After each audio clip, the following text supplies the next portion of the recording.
Okay, and then I'm going to be switching this around so you guys can all see.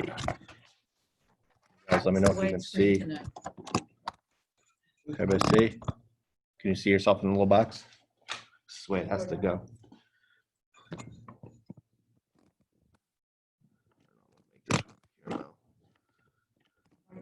Something propped up under it. Take one of these books, Seamus. Put it the other way, so the weight. Yeah, it's okay. Yeah. All right, I think that's good. And Melissa is who? Is somebody watching the meeting? I don't know. Melissa, is it? Can you let us know who you are? Teresa, enter the waiting room. Yeah, it's Teresa Katie. Hi, Melissa. Can you hear me? She needs to identify herself or we'll. Melissa. Hi, sorry. Yeah, I'm just a parent. Okay. So we can record your attendance for the meeting. I'm sorry, I couldn't hear you. What's your last name so we can record your attendance for the meeting? Lily, Lillie. Perfect. Thank you so much. Yeah. And Melissa, join us.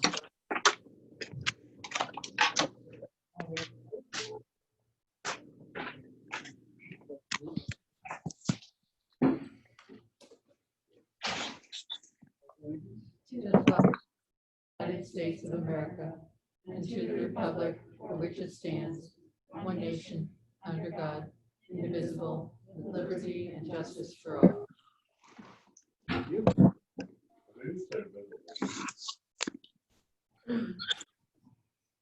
And Miss Stanley, if you see anybody that needs to be admitted, you just tell me so I can do that. Thank you. We'll start with you, Dick, on my left. Dick Dutton, Board of Education. Cheryl McGlynn, Board of Education. Doug Fenninger, Board of Ed Chair. Melanie Brady Shanley, Superintendent. Board of Ed. Nora Mokarski, Board of Ed Secretary. Thank you. Agenda review, I do have one thing I would like to add to the agenda. I don't know if anybody else has anything, but we did not record the appointment of Cheryl to the as liaison to the Board of Selectmen on the pending change of legislation. And I actually did that at the July meeting retreat, but it was not noted in the minutes. It was pointed out to me that that appointment had not been duly recorded. So if we could, I'd like to make that right this evening. And if we could just reach back and amend the July 15th minutes to reflect that Cheryl McGlynn was actually appointed to them as our liaison.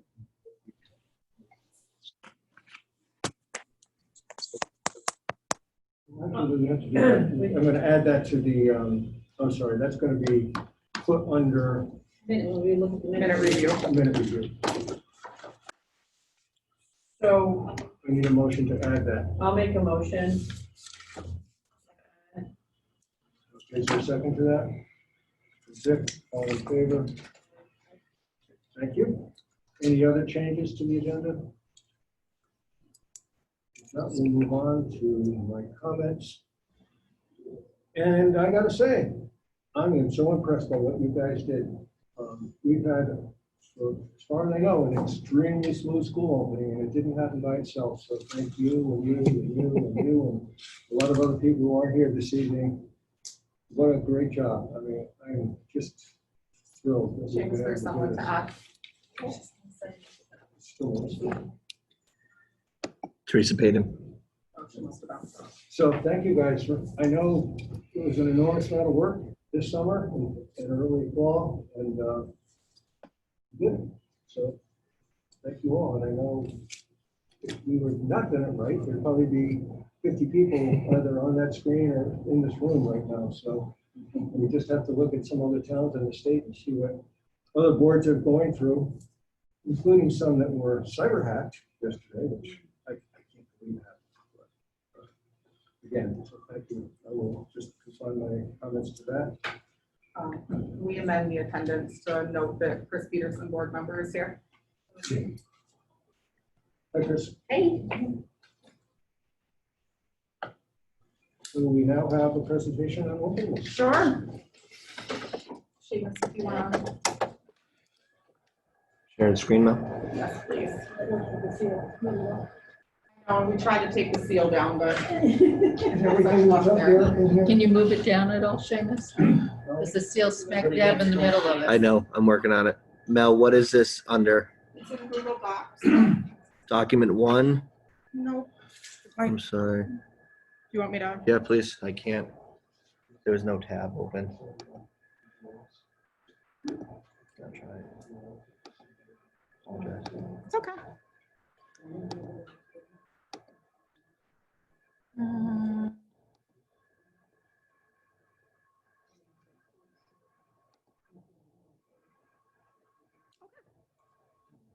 You're not All gonna be able right, to see I'm this, going no. to, Seamus, can you maybe drop that down so that it's not on there?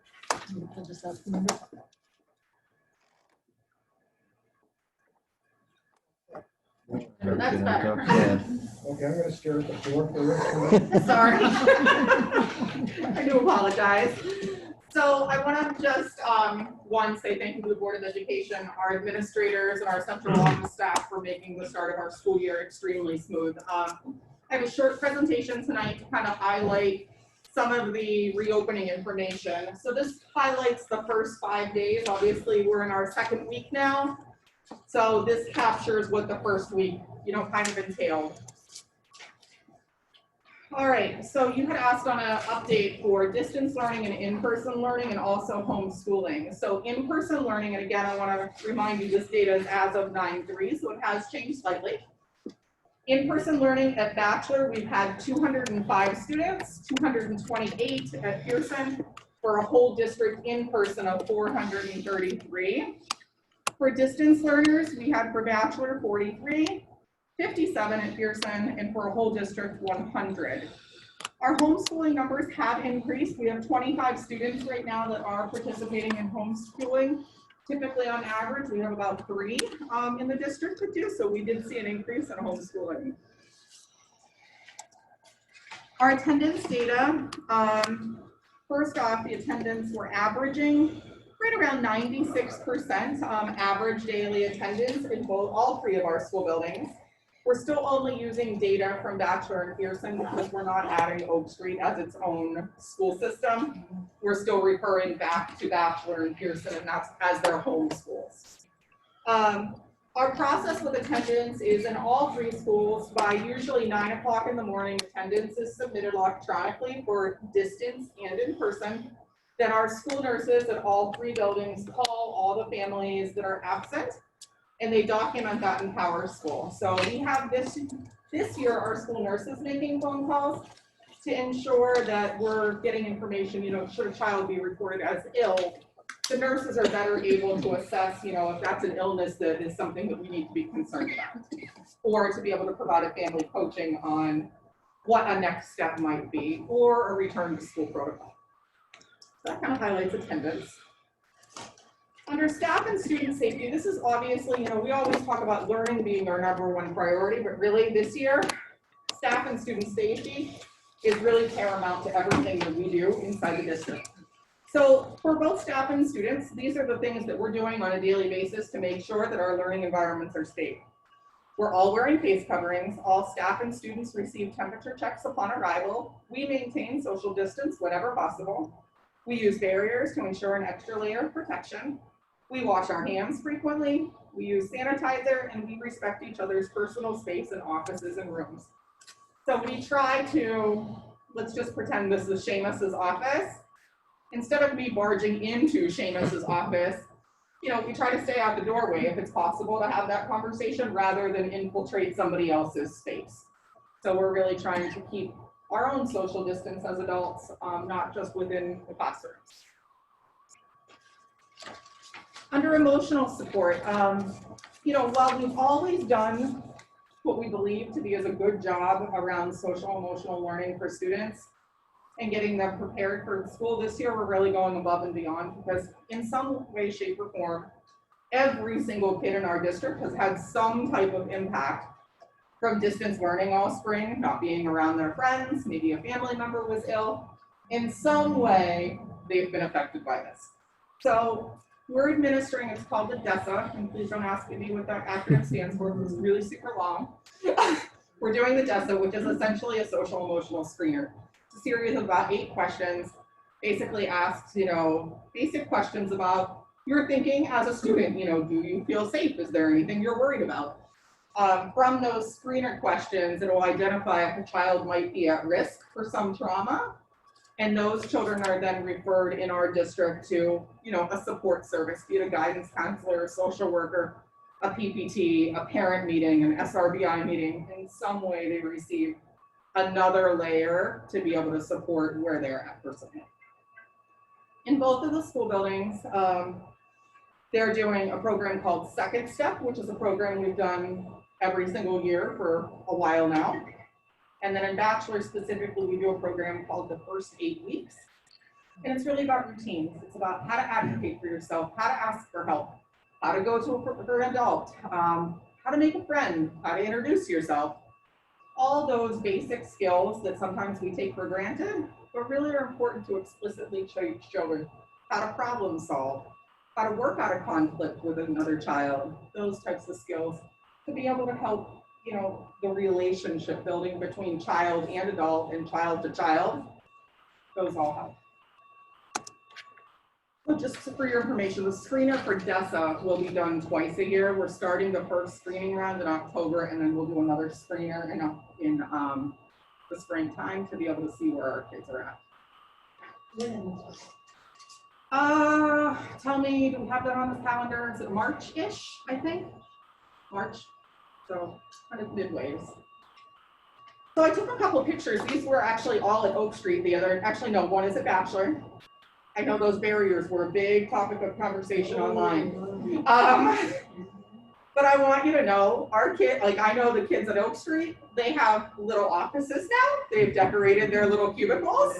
They actually have their names. They used them the other day for a science experiment. There was this little bear, and his goal in science class was to get above items to be able to see the whole landscape.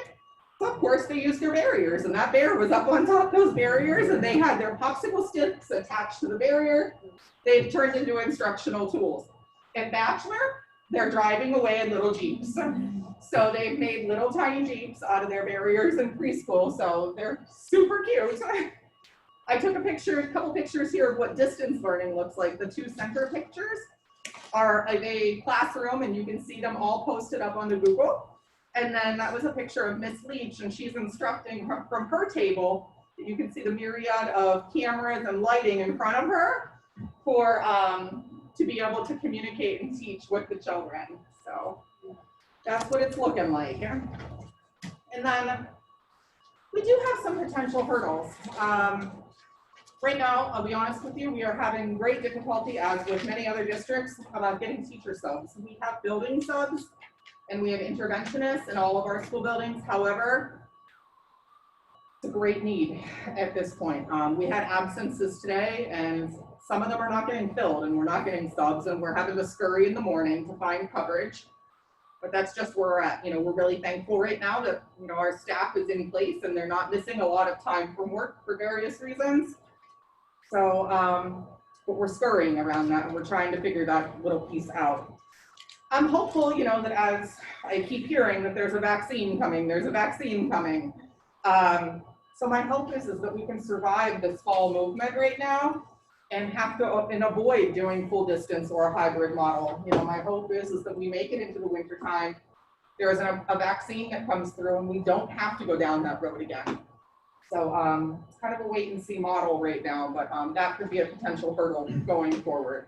On the substitutes, on the services? We use Probably Services. We also have our own list of subs that we, screen and hire within district.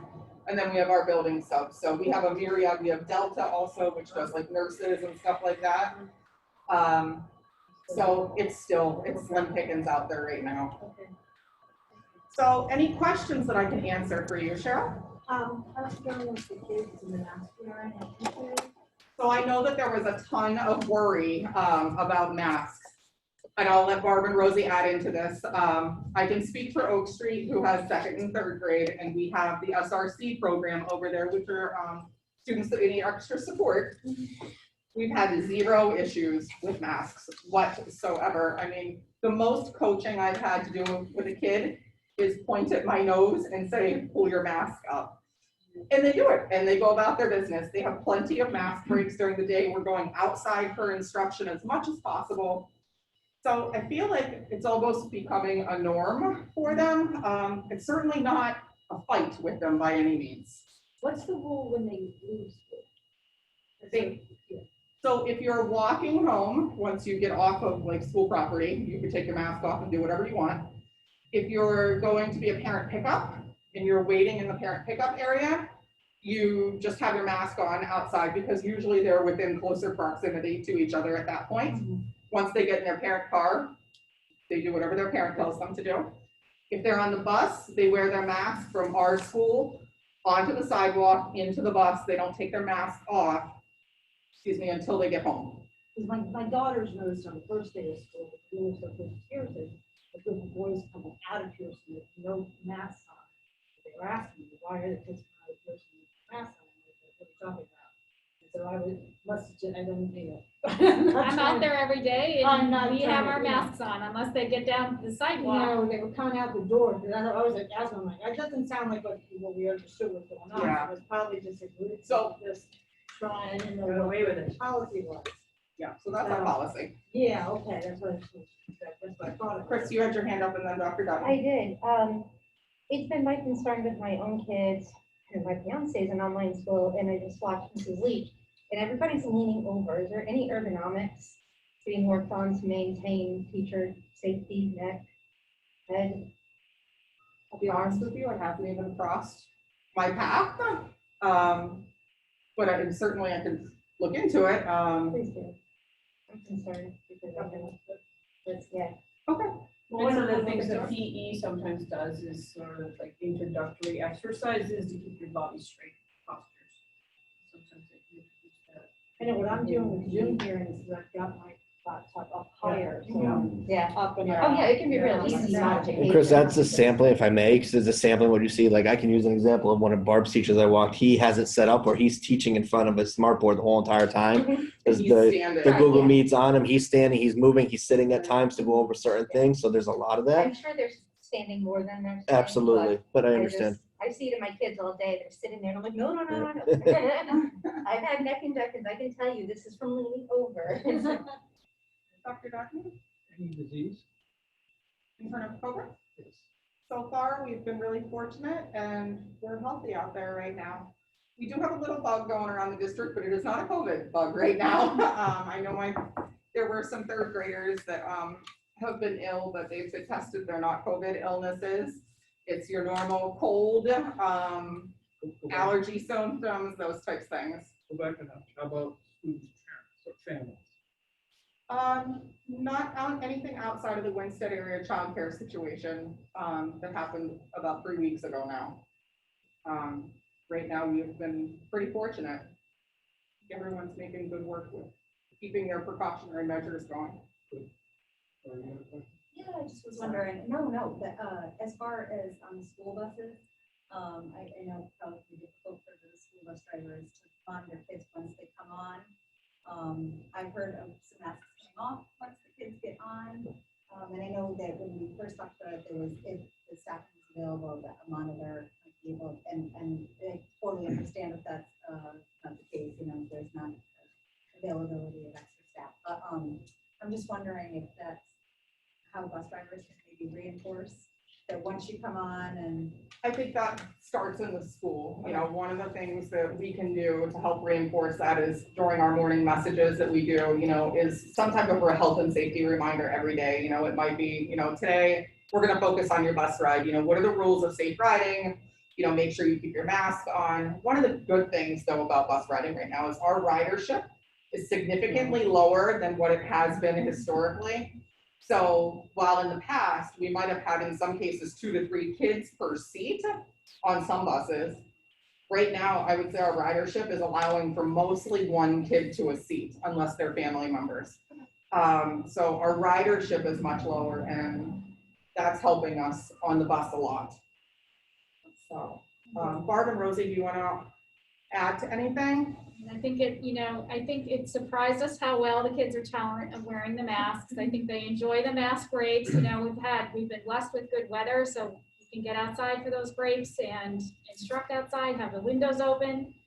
So air circulation is good, you know, throughout the day.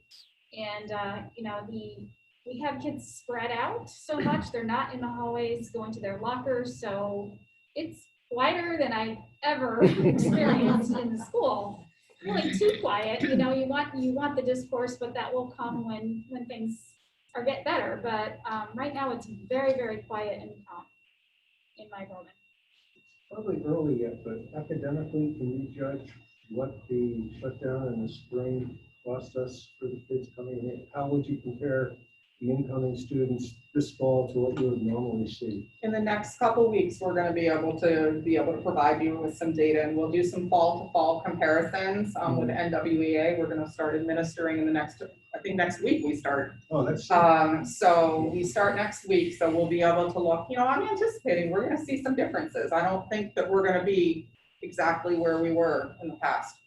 But I can speak for Oak Street in that, you know, they've gotten right back into their school routine. Like you would think that there would have been some lag around that, but they're right back into school. Like they never left school. Like it hasn't been 5 months. They just snap right back into what they know to do. So we've had a good experience, and you know, from Rosie. Yeah, I can share, and I was sharing this with Mel. I have not seen in my 8 years of being in this district such a smooth transition in for our littlest kids. They're happy to be there. They want to be there. The teachers, kudos to our teachers and staff, because they are doing creative things that the Jeep is one example, but they're taking this opportunity and they're running with it. And as Barb had said, they're outside, they're learning, they've turned outside into their learning space. And, you know, it's just amazing what they're doing and how engaged the kids are because they're being so creative with what we have. So, great to see. Any other questions? Thank you, Mel. So on the consent agenda, we have the minutes of our regular meeting from August, and I also wanted to add that one. Wait, public hearing. I'm sorry. Is there anybody from the public who would like to address us? Anybody in the Zoom meeting? Seamus, can you just repeat that? Yep, Melissa or Teresa, is there any comments from the public that you guys would like to say? If you can, come off mute. If not, we'll move forward. I'm all set, Seamus. Okay, thank you, Ms. Baden. Thanks, Teresa. So consent agenda, we have the minutes for August 18th, as well as that one change to the minutes for July 15th, which was the notation that Cheryl was our representation to the BOS committee. I'm just realizing that I may have said that no issues. I'm just seeing a little spelling error, so that. When was that, July or August? In August. It's 3D, just bachelor. And also, as long as we're going to be spelling my name was misspelled, it was good. Yeah. Missing an N. No, you gotta fire that secretary. No. I would just say as far as the August, in July, it wasn't like a committee, it was, I was to approach the BOS about drafting my, As a liaison. as a liaison, Right. about putting together. Yeah, no, I wanted to put on that. You were the Yeah. liaison to that committee. Well, it's not a committee, because it wasn't a committee Did formed. I say committee? Yes. I'm sorry, I misspoke. Yeah. You were the liaison. It's a working group. Yeah. Okay, Nora, you ready? Yeah, because Crystal had something. This is, August? Yes, August 18th. Okay, go ahead. 3A is not in alphabetical order by last name, so you could strike that. 3A? Yep. Okay. And next is Doug 5A. Doug's last name is misspelled. Okay. In section 6, there was no report because he's not in attendance. Is that important to that piece? I mean, there's times in the week, you know, like a committee doesn't have anything to say, you know, no report versus that no one from that committee being available to report and you document that. Or still report. Yeah. Under presentation? No, under Gilbert report. Oh, I see. Yeah. Not in attendance. Number right. six. Yeah, Yeah, none 6A. is different. Yeah, so change none to, Not attendance. none to not in attendance. Okay, Because good. it wouldn't be like Steve to not, Right. you know, say anything. He would Good always point, have good something point. to tell us. 11, 3. 11-3. Second line, SRC is here in Oak Street. Was that meant to be here on Oak Street, here at Oak Street? Wasn't kind of, It's at. It's at Oak okay, I wasn't 100% following that. Section 4, synchronous misspelled. Which section?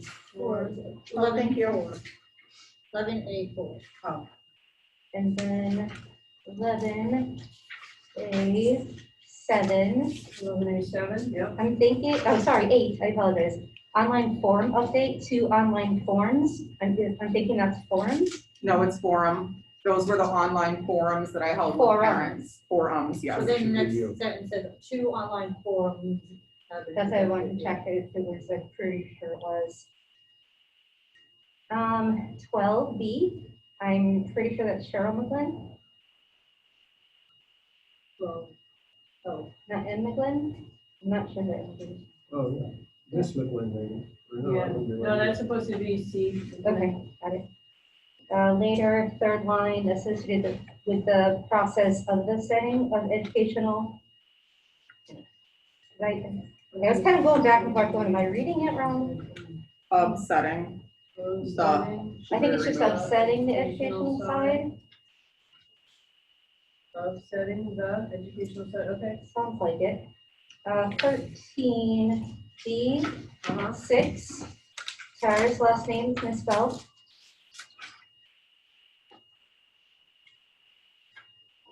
Did I get my last name right? I went to school, Brian, so that's why I knew immediately. I'm like, yeah, that's not. Okay. Next. And one thing that maybe is more for Mel, going back to item 7A, 1F. For clarification, homeschooling is different from WPS plans to open schools.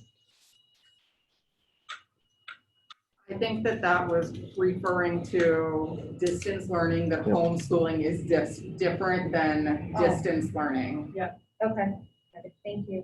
Should I make any changes? I would just say homeschooling is different from WPS distance learning. Thank you. I appreciate it. All right, so having all that, do I have a motion? Second? Tara? All in favor? Unanimous? Yeah, I do. Yeah. Okay. All right, July?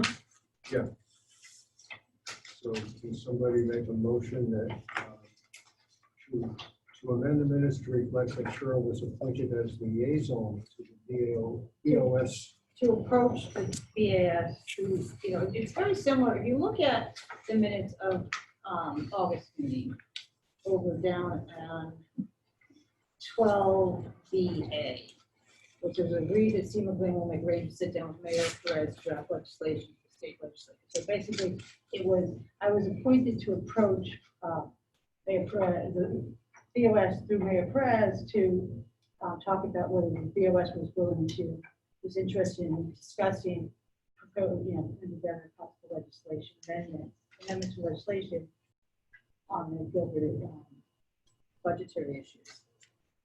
So being designated to approach. That was the original, yes, and then in August, we So formalized it. so you would, okay, but you would prefer that language to being appointed as liaison. I said, well, if you look at what we did in August, it was Right. agreed that I would then sit down and actually do the Okay. right language, then bring it back here, which is Okay. one thing we're doing today. All right. So I was at liaison to go and approach to see whether the BOS was interested in working together, which then Annie then took it to. So does that make sense? So make the motion, the way you want it to be. All right, I think I have it. I think I Okay. motion to amend the minutes to the July minutes, to reflect McGlenn, I'll fix it, to act as liaison to approach the BOS through Mayor Perez to discuss if the BOS was open to Working together to consider seeking amendment to relevant legislation relative to Gilbert's, the tuition process with Gilbert.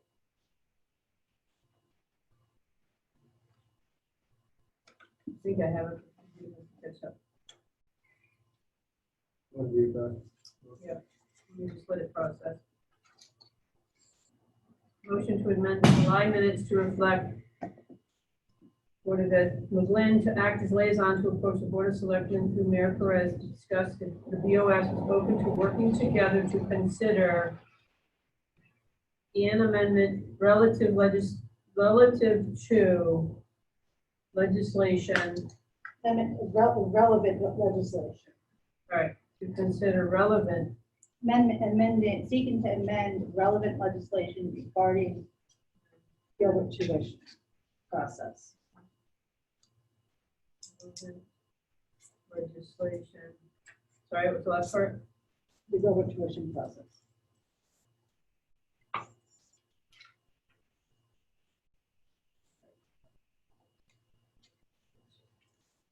Motion to amend the July minute to reflect McGlynn to act as liaison to approach the Board of Selectmen with Mayor Perez to discuss if the Board of Selectmen is open to working together to consider Seek an amendment of relevant legislation. an amendment relative, and this last part, amendment Seeking to seek an amendment, no. to seek amendment of relevant legislation. Amendment of relevant. Legislation. Yep.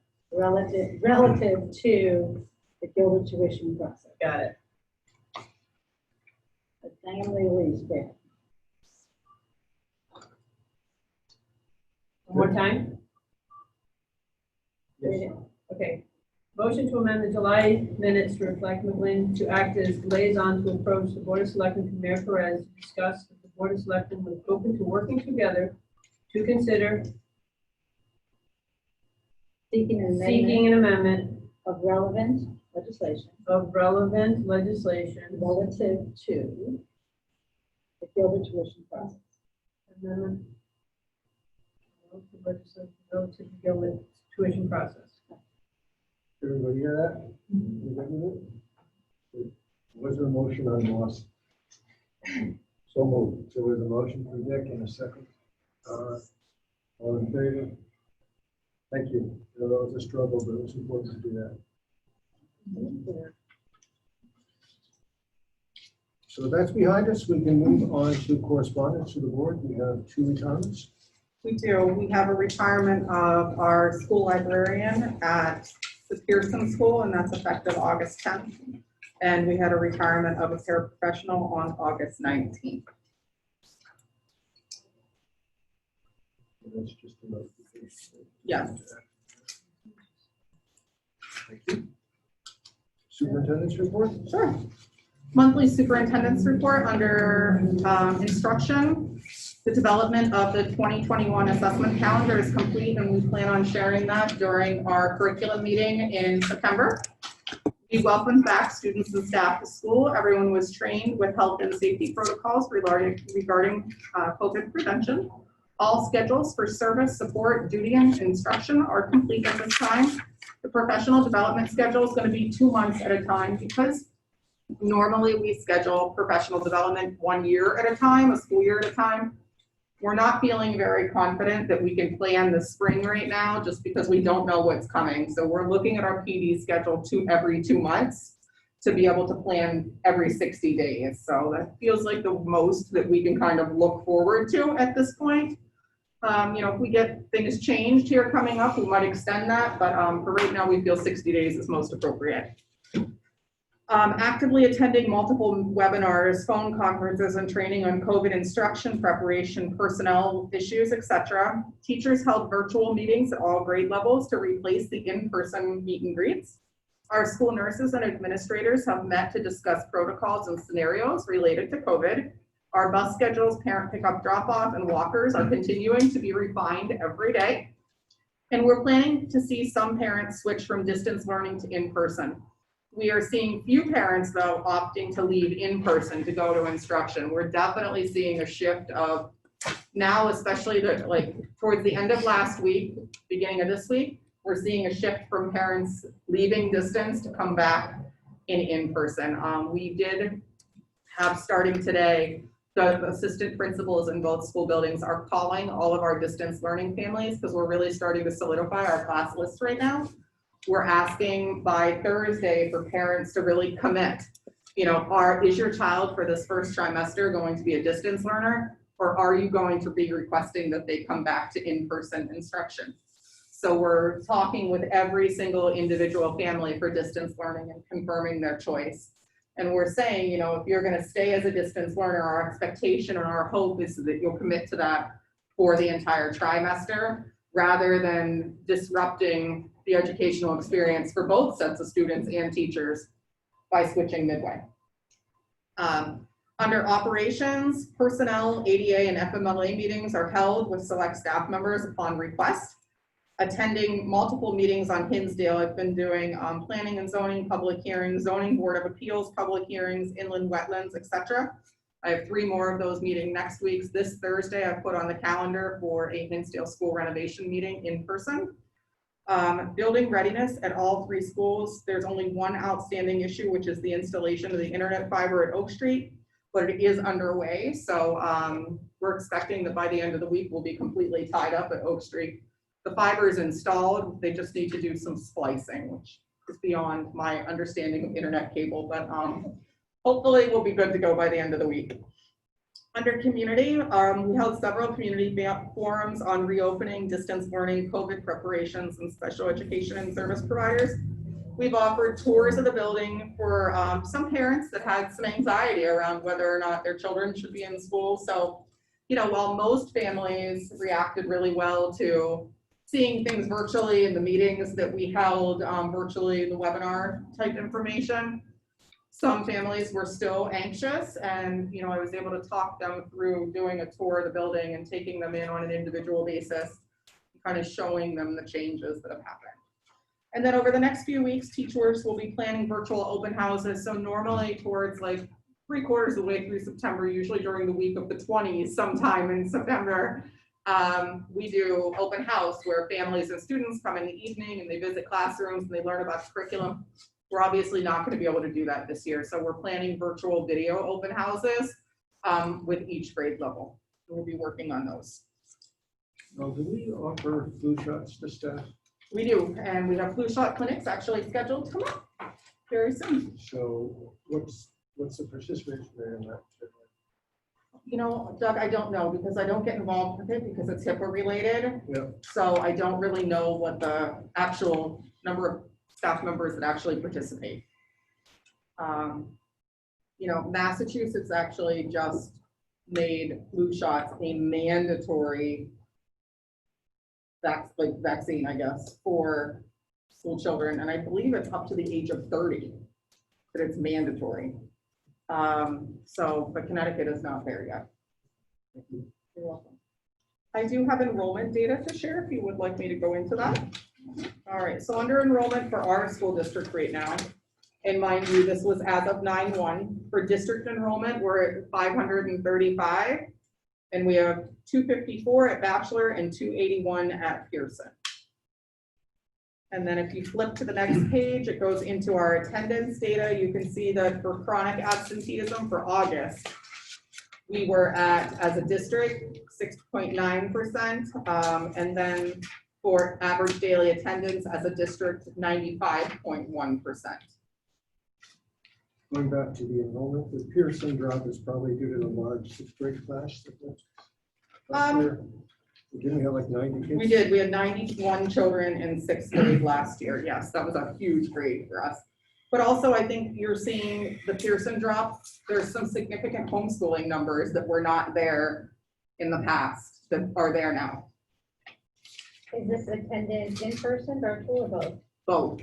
So in person and virtual attendance must be taken, and they're considered equal when it comes to attendance. So we're not deciphering. Are you able to break it down for your own Could we? needs? Not necessarily for us. I mean, in office, if you're like, oh, let's take a look, how is, We can, but we have not done that. It's just, well, it's too early, but I'm it's just, too early right I'm now. hoping you could break down the information if you need it to be sure kids are attending now. Oh, absolutely. Yeah. And we, between our nurses and our administrations, we still hold our attendance meetings. And in that, we look for patterns, we look for consecutive absences. We look for families that aren't notifying us as to why they're absent. All those types of things begin to bubble up. This is a silly question, but if a family needed to quarantine, they can continue to attend distance learning. No, Oh, really? no, because our classroom numbers for so whether you're an in-person teacher or a distance learning teacher, your classroom numbers have to stay consistent, because if you say, I'm a third grade teacher and I've got 20 kids in my distance learning class. If I get up to 27 distance learners, there's no way that teacher can control 27 kids on a screen. Not only that, the union contracts prevent that, because for every kid that's over 24 in that class per the contract, we're paying 1/24 of that teacher's salary extra. Oh, what if it's I a don't mean distance to learner that's quarantined? That's They what I still mean. can participate. Oh, I'm sorry. Yes, yes, That's what I thought. absolutely. I Okay, apologize. okay. No, Yes. but they don't have to necessarily divulge any information, or, I don't even know why I'm asking, I'm just thinking. No, if it's a distance learner, we would hope that the parent would divulge that information, Yeah. but, they're already distance learning, so they're not going to be in the educational environment to begin with. They don't really have to, but It would be helpful, just for our own purposes. Yes, I'm sorry, I misunderstood. that No, question. it was a kind of silly question, but I just. And then Gilbert has reported to us for September 1st, they had 435 students in enrollment, 20 international, 1 other district, for a total of 456 students. and those 20 international ones, either in area. I can't speak to that, I don't know. So That that's was what in you the reported in article, the Kristen article. forwarded. Is in the Yeah. Republican American? Yeah, that's what they had reported. And then you had requested the grade level breakdowns for the Gilbert School, and they did provide that to us. And you can see the numbers by grade level there for Winchester students only. And then I did add something new for you. So at the beginning of the school year, we usually get knowledge of magnet school enrollment. So I'm happy to report right now that for magnet school enrollment, and this is just we have not received corrects yet, but for Hartford Public Schools, magnet schools, we only have 7 students in Winchester that are participating in magnet school education in Hartford Public Schools. We will get corrects numbers probably in the next few weeks. So you can see the grade levels and what schools they're attending to. So what's the difference between? You're wondering Why why are they broken up? I wondered that too. When they categorized the district and town, one of them used Winchester's name, the Oh. other used Oh, Winstead, okay, thank you. and that's the only difference.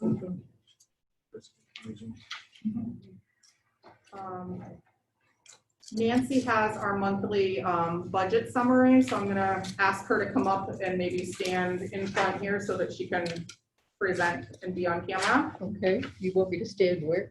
Just right up here, if Right you up would here? please, so people can Is my see you. back to you? That's fine. All We'll right. accept you, Nancy, regardless. Sorry. Or the Like side. every day. All right. So, yeah, well, I'll stand this way for a while, I'll stand that way for a while. I'm not gonna be up here that long. So right now, we're coming in between the 370 and 390, and it looks This like is for fiscal year 20. for 20. So Thank closing you. out June 30th. I Yes. just want to be clear. Yes, so it looks like we're gonna land exactly where we thought we were gonna land. Staff has done a super job at the schools and also in my office, chasing down vendors to get invoices for us, so we could close out a lot of purchase orders and really understand, where we are as a district. So that is where we're going to be. We've used up all of our town support for education money on page 22, and we are very thankful to have that money to help operate the buildings. And finally, because of the way that the spring went, the state gave us latitude to carry over more money in our 2-year grants than we would normally be allowed to carry over. And so we're going to have more money to carry over to help us next year, This year, current year. the year that we're in now, yes. I'm still talking about, the two because I'm currently still rooted in 2020 for this part of the report. So the food service, I am happy to say, came in pretty even. We kicked in a few $1,000s to balance it out, but they really did a marvelous job, and we made up for a lot of the losses that I was anticipating earlier in the spring, if you recall. So I was happy to see that come in where it did. So if we jump to 2020, Before you do. excuse me, 2021, yeah. When do you expect to actually close out this last year's budget? Well, that's a good question, and I'll tell you why. Because some of the product that we ordered with our grants is from overseas, and things have become a little delayed there. So we were hoping to close out at the end of September, but I don't know that we're going to be able to do that. So it's a matter of seeing if we can get that product. There's no statutory problems with asking that money to be put into the non-lapsing fund. There's no date deadline or anything associated with that. Any of the equipment that I'm speaking of is actually related to grants. It's not related to the appropriated budget. So we only have $18,000 in change currently outstanding in purchase orders in the appropriated budget. So that's pretty low risk for us. So that's outside of the appropriated budget, which means you could even close the appropriated budget and go to the selectmen to ask that money. Once the $18,000 is either accounted for or expunged out of that, then there has to be the audit, correct? The audit doesn't happen until December. And I don't know that the town would be very happy if we waited until December to close out the year. So, I mean, Bruce, the town finance director, and I have been in contact over this. And they understand exactly where we are because they're running into a lot of very similar problems themselves with getting invoices because everyone got so backed up when everyone stayed home. Nancy, when do you anticipate going to the Board of Selectmen with that request? Well, we did go to them once and ask them to allow us to carry over the full 2%, or not to exceed, up to the full 2% amount. But they will be looking for a more solid number as we get closer. So I would imagine in the next weeks, we would have a pretty good idea if we're going, to get the products that we're going to get that are outstanding from the grants and what will happen with the appropriated budget. Just be nice to tie that up and put a bow on it and say we've got that money in the bank. Well, I don't see it going anyplace. I mean, it might fluctuate a little bit, but I think that it's there, assuming that they concur. Thank you. Certainly. Anyone else have questions? Just for my edification here for the notes, this is that you're saying the next couple of weeks we should be able to receive? Did you say couple? I didn't hear. No, and I'm hoping in the next couple of weeks we'll have a better idea, particularly where the grants are concerned, of outstanding orders with the grants. Because there's significant amount of money still tied up in outstanding orders with the grants. Yep. The appropriated budget only has $18,000 and change in outstanding purchase orders. So that's quite low risk at this point, as far as us understanding where we're going to come in at the end. Does that help? Yep. Thank you. You're welcome. So we'll move on to 2021.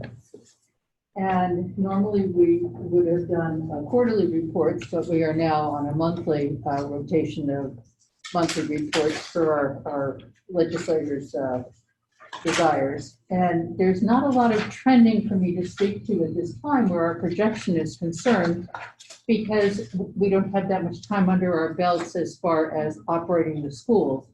And that, of course, is where the lion's share of our costs are, and it's tied up in our education staff. So I'm really just holding firm with where the budget is at this point, saying, I think it's a pretty solid budget. And so at this time, I would project that we're going to just come in at the budget levels. And, you know, as I know more, I will share more, but there just isn't a heck of a lot to tell at this point. Seamus, are there any surprises on your side with special ed tuitions? Is it what you anticipate? Knock on wood, we've been doing pretty well in that area. So, Yeah, we haven't heard of but any. it ebbs and flows as always. So we just Yeah. keep plugging away, and we prepare for those questions when they arise. Is there any concerns because we didn't get all the grants that we hoped we would get? There was, the Commissioner Network grants are a little bit, Yeah. a lot smaller than they were. But there have been CARES Act money that has been made available to us, and that has really been terrific. So we have the one grant that has been written and it is embedded in here. And then the other one, although the application isn't even open yet to do it online, we do have the amount, which is $151,000. So that will certainly go a long way to helping us. What about I read something about that the rule that the Secretary of Education had made was being challenged about us having to share the CARES Act with. So the first round of CARES Act funding, we had to do the equitable shares We did share- distribution. We did distribute. And it. we did have Yes. to do that. However, the second round, which is this one that Nancy's talking about for 151,000, is a non-share. Okay, So that has just been given to us. And Gilbert did receive one too. Yes, they but received their it's own amount. Separate and distinct from ours. and if the litigation that's pending regarding the first round results in that rule was not proper, are we expecting them to give us back that money? I don't think Connecticut has joined in that. I thought they did. But you don't think they did? I don't believe they Okay. did, but I can look into that and Okay, get, I'd be interested in. that. clear I saw direction that they around had that. joined it, but perhaps tell something about. Even if they did not, wouldn't that apply nationwide or only? to depends on if it states was that- filed individually by just states and it serves just that state, or if it's filed at the federal level on behalf of all, depends on how they filed it. Got it. Okay, that'd be interesting. I can send an email on that, so Thank you. you're welcome. So if you look at page 26, it's the same feeling with the fixed costs that, you know, the physical plant, keeping the physical plant running, that the town's support for education does for us. So the bachelor has been misbehaving a little bit this summer with some needed repairs, but we'll get to that farther into the board packet. And then finally, the grant budget is showing these nice carryover amounts that we ordinarily would not have had. So it's nice to have a little bit of a cushion, considering we don't know exactly what's coming down the pipe.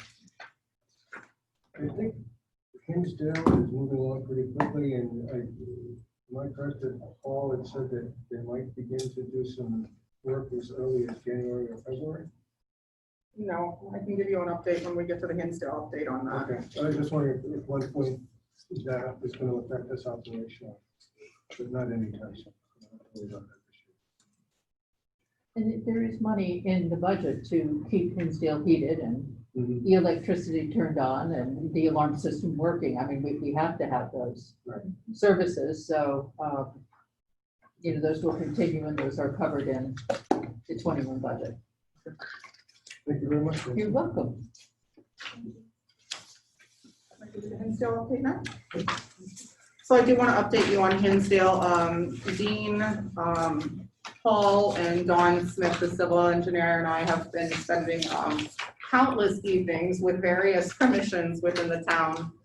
We'll be giving a full update on Thursday during our Hinsdale School Renovation Committee, but we've done several public hearings. We had to go to the Zoning Board of Appeals for our monument sign outside of Hinsdale, which was denied at the Zoning Board of Appeals. So I have to work with Dean to redo that because the height of the sign was denied. So that has to get redone. We do have another Zoning Board of Appeals meeting coming up on Thursday, or I'm sorry, next week. So I am going to seek participation from our Hinsdale School Renovation Committee to speak on behalf of the buffer regulation that we are going for. It's actually an improvement to the property and not a further variance. Right now, the buffer is 5 feet. This would make the buffer 19 feet, which is actually an improvement. So I'm gonna encourage members to speak on behalf of the project if they would, please. So that's kind of where we're at, but certainly I'll be able to forward you out information on Thursday after we do a full report at the Hinsdale School Renovation Committee. Thank you. Is there this sign? And I'm trying to remember the picture. This is the front. Is that the big wavy thing at the top, or is this? Had a school bell incorporated into Yeah, it. This is more of a tall, it was more of a tall, slender Oh, yeah, sign yeah, that had okay. 3 bells in it Yes. going up. Okay, thank you. It was 12 feet 9 inches taller than zoning regulations allowed, and they did not allow it to go through. So we have to kind of do more of a horizontal sign that fits within the regulations. Is the regulations because of helicopter access to the old hospital, or? No, it's just a regulation that we have in town around signage and Oh, the yes, ramifications yes. around letter Yeah. height and Yeah. overall like square footage of a sign. Any other questions? Okay, so we'll move on to discussion items. And the first one is our representation on the Gilbert School Court Board. Nora has submitted her resignation. She will not be serving on that board anymore. So there has been some discussion about how to go about representing this board on that school court committee. That's for the next agenda item. Okay, thank you. So I'd like to start by asking if anybody on this board would like to participate. Any interest? Go ahead. I'm currently a member. I have been all along. As you probably know, when Nora resigned, I looked at that. I said, why do I want to continue putting my finger in this pencil sharpener? And I said, I will not attend the next meeting. I did not resign from it. So we really need to talk about philosophically, do we want to fill that spot? Do we want to continue to attend the meetings? And I think we have an obligation to the citizens of Winchester to fill our spots on that board. We really do. And I think you're a very important part of that board, and voice for the citizens of Winchester on that board. And I understand why Nora did. I respect that. And, I respect why you felt that. I think the meeting that they had scheduled, which they ultimately canceled, I totally understand why you would not have wanted to go there, because it would have been pointless. Christian would have put in a position, which we have canceled that. So, we're elected by this community to protect their interests. And one of our obligations, is to be on that board, to try the best we can protect their interests. Unfortunately, the way it's structured, the way their bylaws are, that we will always be a minority interest. But we still have an interest. We can always hope that at some point we can have some influence on it.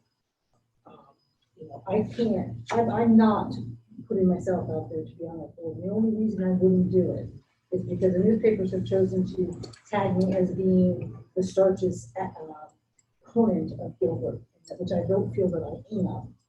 But I think that if I went on there, it would only make sense for the members. So that's the only reason I would say, please don't put me on there, because I don't think it would be a positive. But I do strongly advocate for members of this board to be on that board.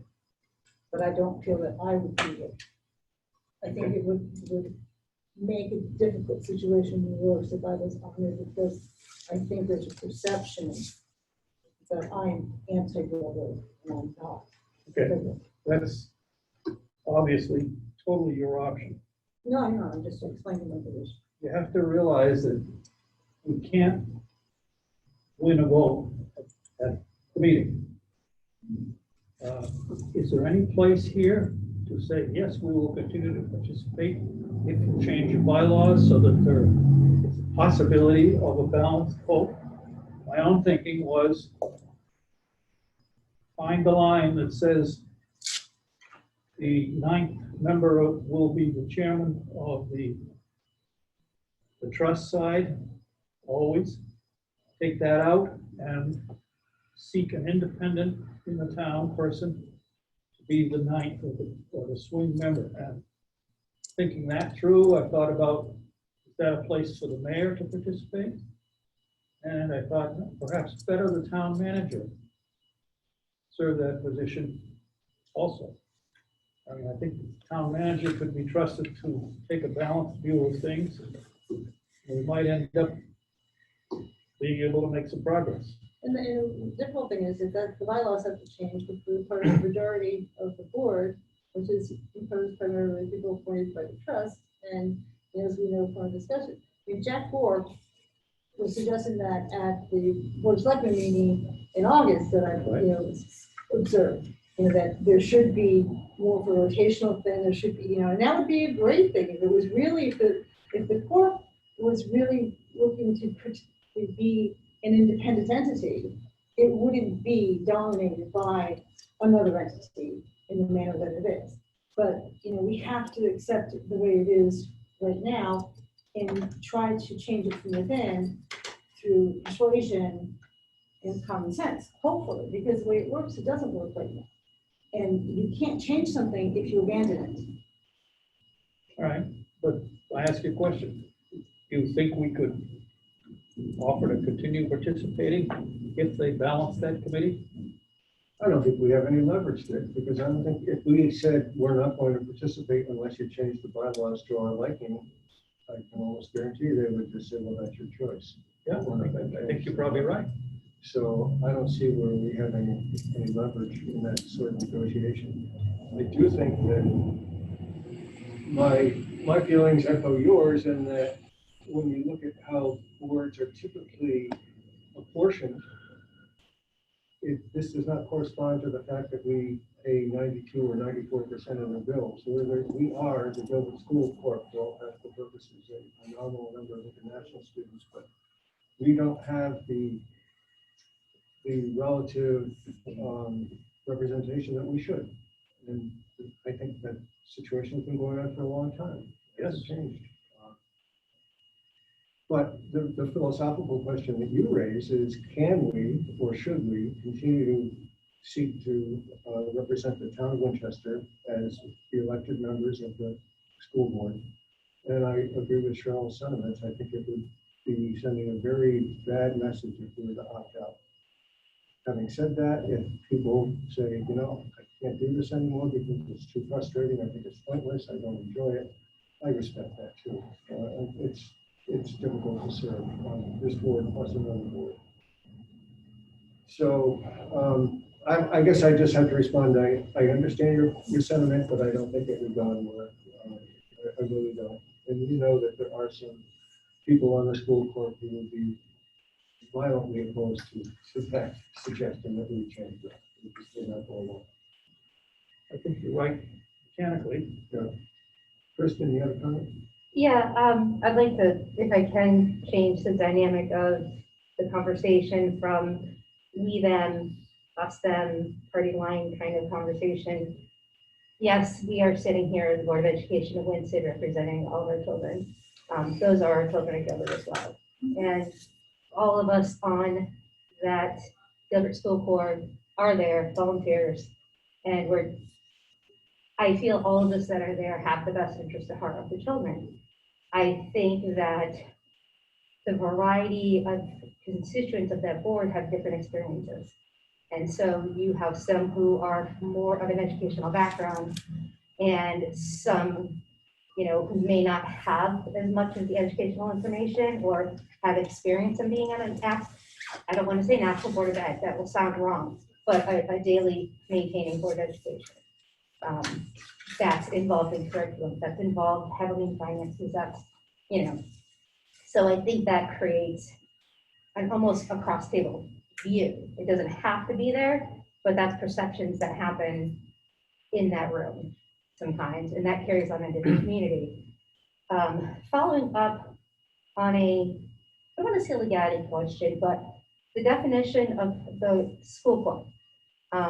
The understanding is 3 members are appointed by the BOE.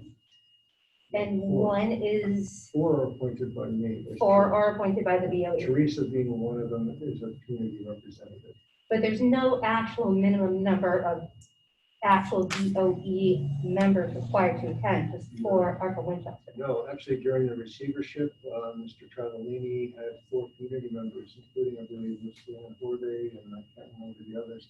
There were no board members on the Douglas School Club at that time. Okay, so if Doc had felt this is no longer working for him, he doesn't feel it's in his best interest, and he left, no other Winchester Board of Ed members chose to come on, then there could be two public replacements. Absolutely. Okay, well, that's good to know, because then there's no people feeling a guilt or obligation in a position where they do not feel comfortable. You still have the job of appointing them. Correct. Which means if there's nobody on this board who feels they want to serve, then I would have to reach out to the community and go through a process of finding out, who is interested in making that choice. Well, one thing Who's that's, the fourth? What? Who's the fourth? Teresa Payton.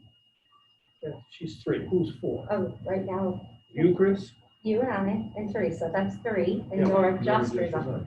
Yeah, okay, thank you. and keep in mind that, by, statute, that in order for Gilbert to be eligible for grants, they have to have, people appointed by the Board of Ed on their board, as well as have a long-term contract.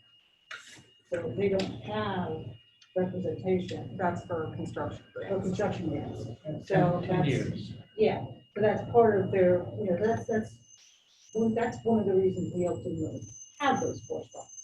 That's where the history goes, how we ultimately got those spots, because they wanted to build that school. True, but it requires at least a 10-year contract. Yes, but I'm just saying, that's where it is. It wasn't something magnanimous. It was, they wanted to build this school. So sometimes when they say like, we let you be on our board, it wasn't a magnanimous thing. So, anyhow, Okay, so I'm not hearing anybody who wants to be in this room who wants to, in this room, not too many of us left. And I have done it in the past. I would prefer to find somebody else, but I will look into the possibility of another community member. Teresa has been an extraordinary, I'm looking at her name on the screen, I don't know if she can hear me, but she's been a great representative for us, I think, even though she's not a school board member, she is a staff member. She speaks well, and I think she represents the interests of the children in the community very well. So if we can find another Teresa Payton, I'd be delighted. But you understand that when it comes down to a controversial decision to make at that board, it's not a balance. I understand that. And I don't think any of us in this room have the power to change that. And trying to pursue the idea of changing the school board bylaws so that there was an independent person as a ninth member, nobody wants to go there. I just think it would be met with non-agreement. I mean, I think you're probably right. Oh, there's nothing that says we can't close it. Yeah. So we could put it on the next agenda.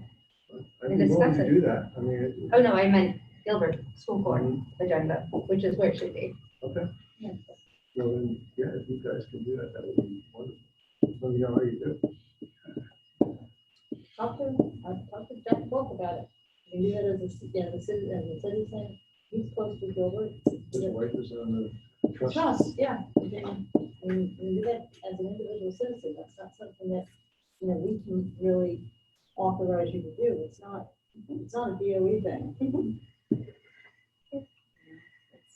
It would be nice if things could get smooth. It would be nice if it could be as you want. Everyone's just there concerned, but, I know in the negotiations we've had, we're trying to work out a budget, the conversation always got down to our duty to protect the trust. It's like, wait a minute, no. Your duty as the corp is to remove benefit the kids. Yep. But it always came down to, no, we have to protect the corp and the trust. And that was the focus. And that was disturbing to me. I don't know. All right, Okay. well, I will leave it that I will continue to serve and look at my job as communicating what goes on at that table to this table. That's about all it is. And please, if you and Chris want to put together an agenda item as the school clerk for modifying the makeup of that board, that would be one. Thank you. Thank you.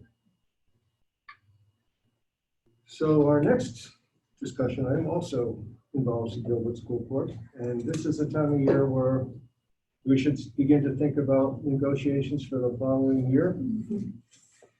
And last year, if you recall, we delegated most of that responsibility to Melanie, who met with Dr. Serio, and we did not do any language. We did not really have a contract per se. We just agreed to a number, and we thought we did.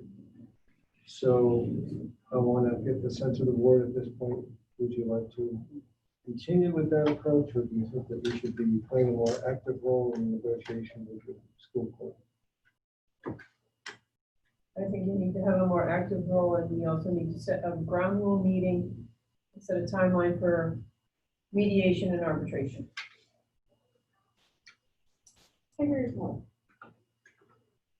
That's what's coming through as a modification to the state law. correct? Well, this is, I think we're talking, Two that's separate items. two separate items. but Right, I think- the thought is the same. Yes, I thought it's the I same. think my thought on this, along with what Nora's saying, is that if you have the two superintendents to use Mr. Serio's quote, a handshake agreement, there's no legalities to follow that or ensure that anything stays that way in either superintendent's side. So it just becomes, this is a conversation we had, we're gonna present it to you, and our BOE could say no, and their BOE could say no, and it could go back and forth. Well, I think they are critical to the center of that conversation. Absolutely. I think as well, either a certain number of people from each board or whoever should also be involved to make that turn into a contract. I agree with you. Does anybody have any thoughts about the term of the contract? How long the contract we like to enter? 1 year? I'd love to see it eternal. Do we, I live in that world though. do we need to make a nomination for a negotiation committee? We do. Ad hoc? Looking for volunteers. All right, I nominate Doug and I nominate Cheryl.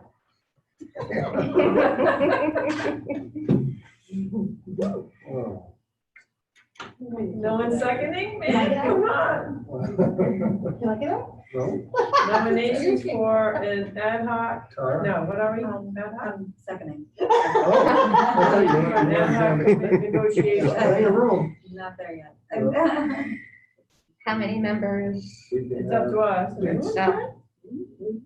Usually when we sit down the first time, when we set the ground rules, we would actually talk about how each board is represented in that forum.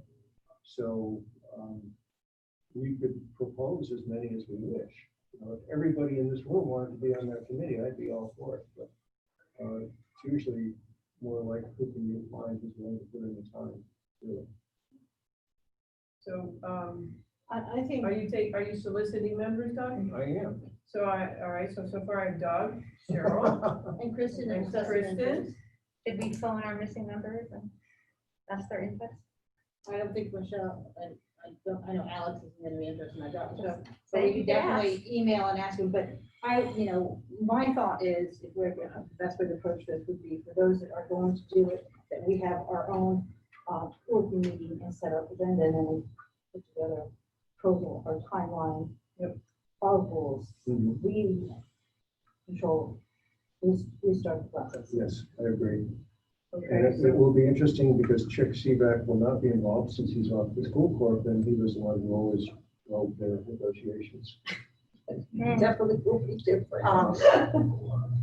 At what point would you like me to reach out to Dr. Serio and inform him that we would like to come to the table to talk about negotiations, and that we do have 3 members of the Board of Education that will be. I'll leave part that, of it. Steve. Okay. Just to go back to where we were a year or two ago, after we concluded the negotiations, I think Steve and Chick both commented they wanted to return to having attorneys involved in the negotiation. I really do not want to go there. It's quite costly. I don't It's think expensive. It's- Well, my suggestion earlier about mediation arbitration, you have to pick your mediators and your arbitrators before you start negotiation, and that's costly, can be costly because you have to pay them. But it's better than what happened, which is the breakdown of discussions and a $100,000 bill that went to the taxpayer. So I think we do, well, again, I think we start out with the three team members, the whatever, and go from that point. What are the current policies on, from Gilbert and from Winchester Public Schools regarding how this is supposed to happen? There is none. There are none. Is there none at all? No. What about that committee that's supposed to happen? That's in bylaw somewhere? I haven't read it, I'll be honest. There's really nothing. It's just. in the absence of a contract, the last 3 years has been willy-nilly. What typically happens when we begin the process, and I think this is going back to when Chip was on the board, he brings out the 2014 contract and says, this is our Bible, this is what we want to use, and we'll maybe tweak it a little bit here and there, but this is what we're going to do. And then it's up to us to change it. And we listen to a little lecture about how it's all got, that force shoved down his throat, what the receiver did, and how this is the one that worked, and this is what we need to use, and this is why they like it. And then I took it and I changed it all. I got very upset. There's no red line comments on it. So I So, did redline it, he just didn't read that copy because Tony didn't forward the red line. okay, so we have a motion on the table to create an ad hoc negotiation committee to include Doug, Melon, Cheryl, and Kristen. I have it first. I made the motion, seconded by Tara. It's tuition negotiations, right? Which contract negotiation? Contract, okay. Ad hoc negotiation. Okay, yep, contract Well, thank you both for your confidence. contract negotiation committee. All right, so that, first and second, all in favor? Okay, unanimous. That's my last one. Great. We have some new hires. Yes, we do. At Bachelor School, we have Catherine Sandusfield as a building sub. We have Marie Courier at O Street as an interventionist. We have Alina Heath as an interventionist at Bachelor. We have Sidley Webb as a paraprofessional at Bachelor. And that is it for new hires. So I'm asking for your support in solidifying those hires. Motion to approve those hires. I'll make a motion. Second. All in favor?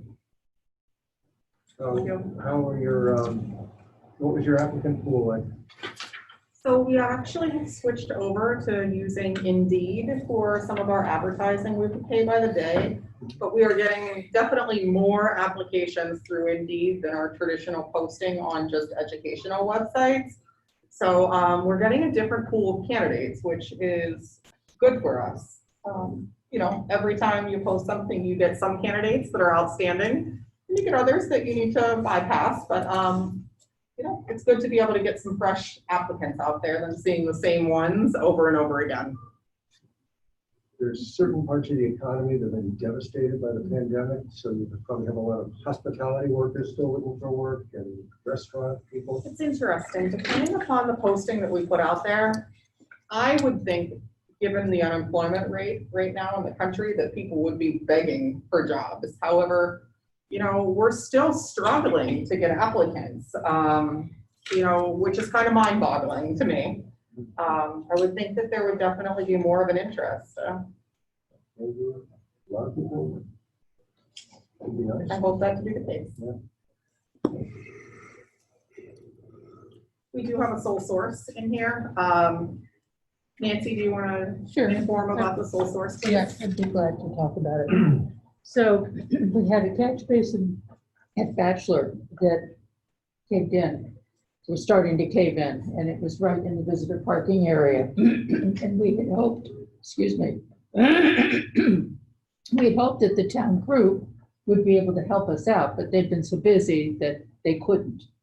And as we got closer and closer to school needing to open, we needed to take care of it because we're unwilling to risk that with visitors coming to the school, parents, parking and such. So we went ahead and got pricing and availability of folks to come in and take care of this. And the only contractor who could do it in time for school to be open on the 31st was the outfit Canavo Construction Inc. And they came in and they got it done in 2 days. They were absolutely fabulous. So there were 5 different connections that they had to make underground. So it was a very complex bit of work that they had to do, but it worked out very nicely. So we're very pleased with it.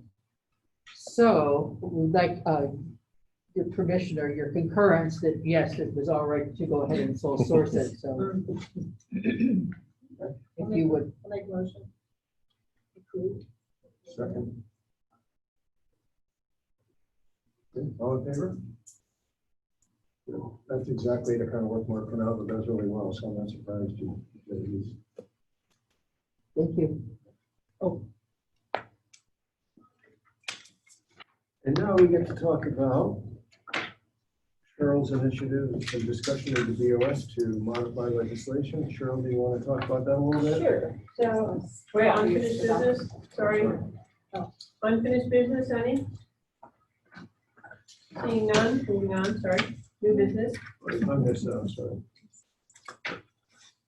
Okay, so, it was emailed out earlier today, I guess, and I think there's a hard copy, that needs a hard copy.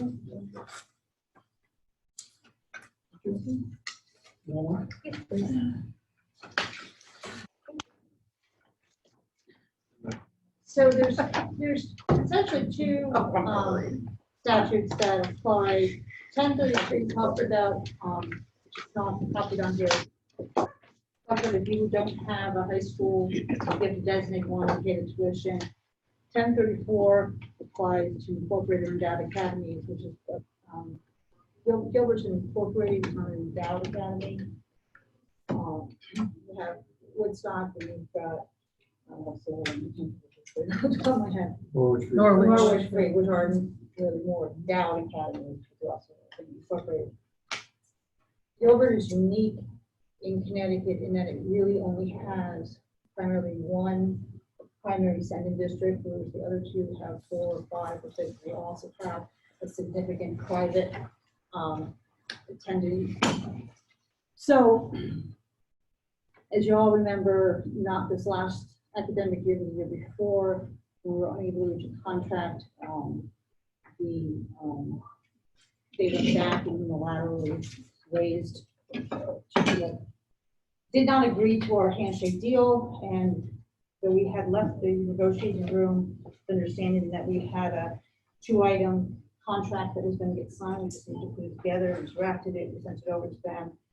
They decided since we were not agreeing to, that one of the 2 items was not going to be exclusive. There was no 3rd item, which was exclusive sole designation.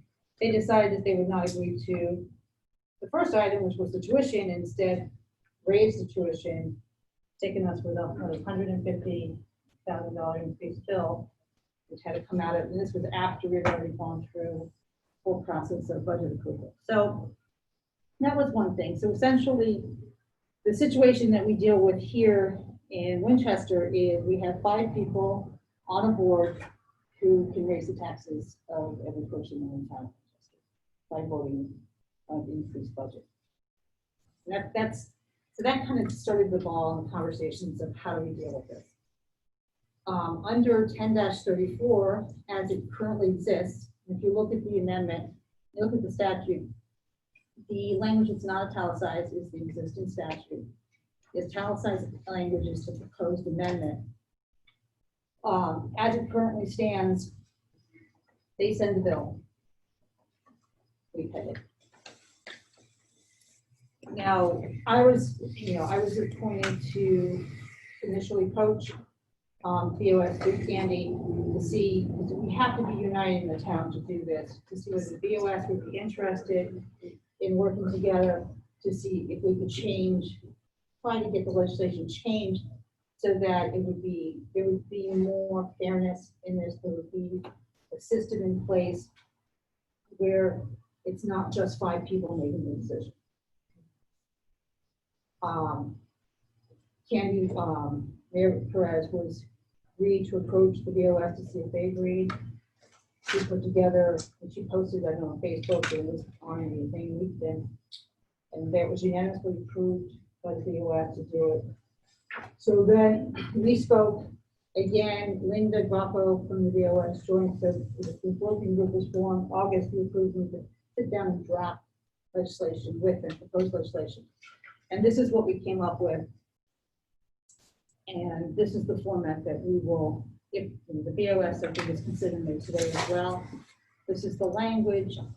We are also agreed in August that this does not happen unless you approve it, approve the language, the BOS approve it.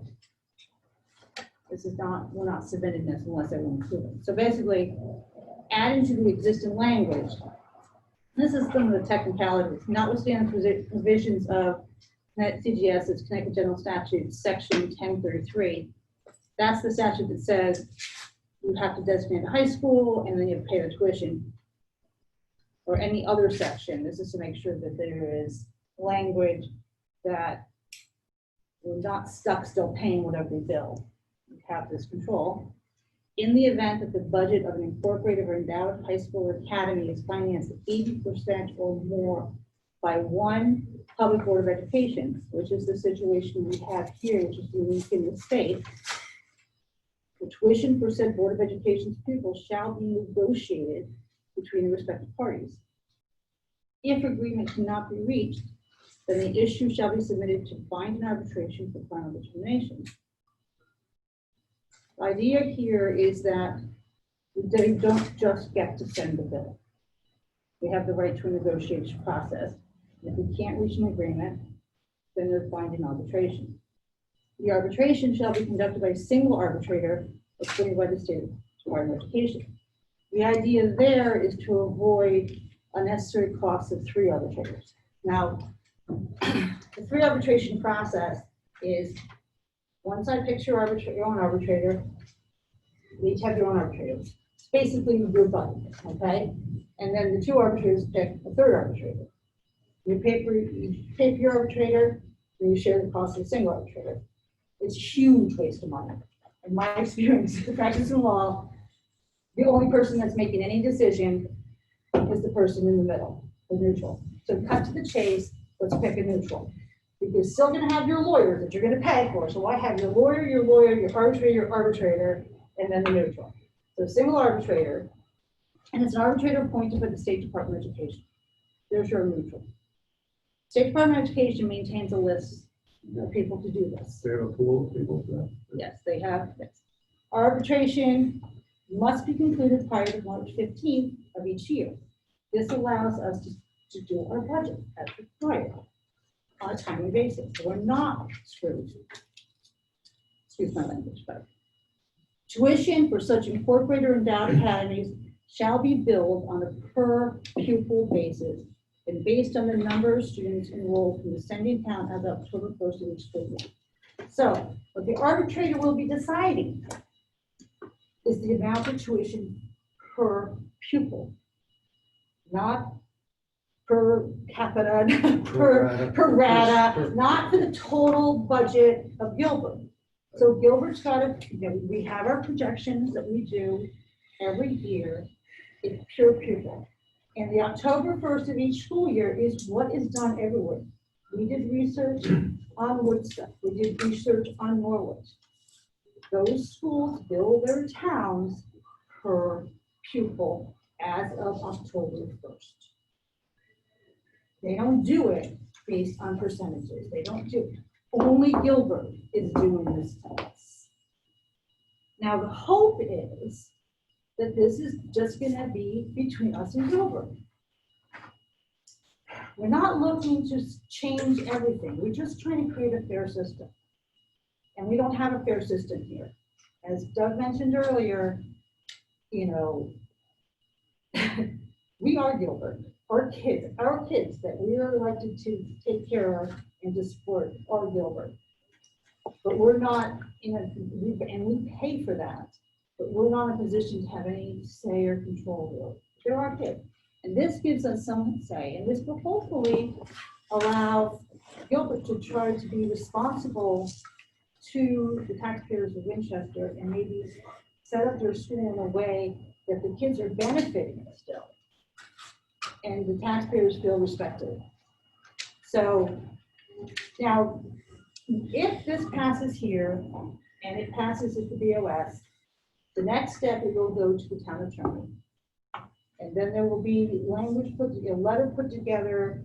They'll go to state legislators and state senators for submission to this. And we want to try to get this submitted. Right? Technically, what you've asked me to do is done. I've done what you've asked me to do. That doesn't mean that what can be done is over. We now can look at lobbying. We can look at what can be done to just keep pushing it through. This is not something I've ever done before. I've never submitted legislation before. I only know the format because I reviewed, amended legislation before. That's the only reason I even know the format. But I think this is important. I think it's important for a town. I think it's important for a lot of reasons. Gilbert's going to fight us on this, even though this is fair. It's not. We're not asking for something that's unreasonable. They're going to fight it. They've got, someone who's very aggressively trying to find out what we're doing, which we've done this very publicly and out in the open the whole time. What would you guess the end point to finish the process? The end point for this process is we've got to, I think that. I'm open for a date or a time. By the end of the legislative year, it'd be nice to have it signed. All right, that's next June. Yeah, we want to get it done this year. All right, so will not affect the next budget, but will hopefully affect the following. Yeah, I would be really surprised if we can get it done in time for this budget. But maybe it's an wake up call to Gilbert. That this is the way it's going to happen. This is reasonable. We need to get this done. This is not an unreasonable request. The other thing that I'd like to bring up when we're having a discussion is that we're really concerned about process. We aren't necessarily saying that we need a number that's more for our liking. What we're really concerned about is when we get to that number, it has to be done in an equitable way. Yes. And if it costs us more, which it may, in fact, might, if an arbitrator rules against us, then so be it. That's what we signed up for. But at least we know we have a process that we agreed to, that we proposed, and that has some logic to it. Instead of, you said, having 5 people sitting on a board determine, unelected 5 people determine the taxes for the rest of the town. And all we've gotten, for those of you who have not been part of this, is we get, Tony generally saying, I start here and then I figure it out. And it's like, but, what is here? It's just, and it's so frustrating because, I get my asks and this, it's like, you still have 2 people in this class and 2 people in that class. And you've got to look at the reality of what your school is and how it's structured. And, I don't run a school, but I run an office. And you have to look at what you really need. And you can, and we've had this conversation, I want to rehash, but the point is that the town, right now, what they're charging us and looking at, they're not competitive and they're not giving us value for that dollar. And that's my understanding, looking at the information we've been looking at. But the process also isn't fair. And it's just shoved down, and this is what you're going to get, and that's it. And the way they have acted in the past few years that I've been involved in this has been just outrageous, in my opinion. But just sticking to the facts, this is a fair process, and it should be a fair result. So that's why the language is the way it is. And I don't think there's anything that's objectionable about it. Again, if you're not, I'm willing to answer any questions about it. Just one thing, you say 10-34. and down here it's 10-34. But that's because in the prior, so the provisions of 10-33 is the statute before this that talks about you need to designate a high school, and that then you get that, you have to pay the bill that's received. So, but this statute specifically refers to I'm just making sure that there's no. Okay, as long as you know what you, Yeah, you it's- said it the right reference. Yeah, that's just, Okay. yes, because this isn't here. This is just classic, just in case there's anything that might contradict, just pay attention to this language. This is what's gonna apply. Got it. Strikes me that the first hurdle, significant hurdle, is gonna come when it gets turned over to a lawyer. Well, and you can expect that what's here is gonna change. Oh, yeah. If there's ever, not just by the lawyer, but it may get changed by legislation, Right. This is our start. First one would be It's the concept. It's very possible. I'll Once this leaves here, we have no control over what happens to it. I'll move that we approve this and expect that the Board of Selectmen will approve it. And we will then go to the lawyer, and I think it's going to vanish into a hole for a while. We have a second on that? Does anyone have any questions about it? We're not voting yet. We just second the motion. Motion to approve the proposed amendment as presented to the Winchester Board of Education to the General Statute, Section 10-34 in italics. First, Dr. Dutton, second. But you're not the second? No, okay. Okay. I'll second it. All right. Okay, further discussion? Hearing none? All in favor? Unanimous. So Nora, you're going to insert this language into the minutes, Okay, just as it's written. Okay? the whole thing? The entire. Okay, got it. Excuse me. Seamus, Nancy, Barb, and Rosie, we've got a bundle of policies to go through. Come on, hang out. If you'd like to be dismissed, you're welcome to, or you're welcome to stay and hang out for policies. Thank you, Mel. Thank you. Mel, you'll be all set with this? I'm all set with This that. is my Surface Pro, so will you just take it with you and I'll pick it up at Oak Street tomorrow? Thank you. Seamus, we're still recording? Yes. And Yes. as far as you know, everything we were saying is intelligible and. Yep, it sounds like everybody's acting here, Teresa so it's pretty hasn't good. told me that it's not, and Yep. like she's been on here, so I'm assuming it is. I'm sure there'll be some questions around little things, but we'll all be in the notes, so. Okay. Thank Good night, you. everyone. Thank you. Thank you. These are first reads, but are we trying to approve these today too? So what I would like to propose, well, let me tell you what, I put the original copies unedited inside your board packets. What I did though on my own was took all of them and went through and edited them, so I have suggestions to present to you tonight for each one of these policies. Oh, good. Thank you. Thank you for that. Okay, but that's not responsive to the question that I asked. Are you looking for us to approve these today, even though they're first reads? Based upon, yes, well, not as a final, no, they would go to a second read. Okay, that's. No, we have to follow our current practice. Okay, So sure. now I'm with them. And when we get to second read, they will be amended. Edited if you approve the suggestions that Okay. I'm Okay. suggesting tonight. Okay, so the first one is evaluation and support. And this is regarding our teacher and administration evaluation. So there was, for teachers, basically what it's doing is every district in the state has what's called a PDAC team, and they go over professional development and evaluation for teachers and administrators, and they agree on a process, and it's a big, huge book that outlines all of the requirements. Because of COVID, they are allowing for less evaluation work to be done so that teachers can focus more on instruction and not so much on the formalities around evaluation. So what this policy basically does is provides the leniency, and it's a temporary waiver for flexibility for just this school year. So I'm asking for your support as it's written in here for the policy to be put in place around TDOL. There is one edit, and it's under teachers. There was a typo in there, and it's focused on social emotional learning. There was just a typo from What page Cave. is that on? 36, 5?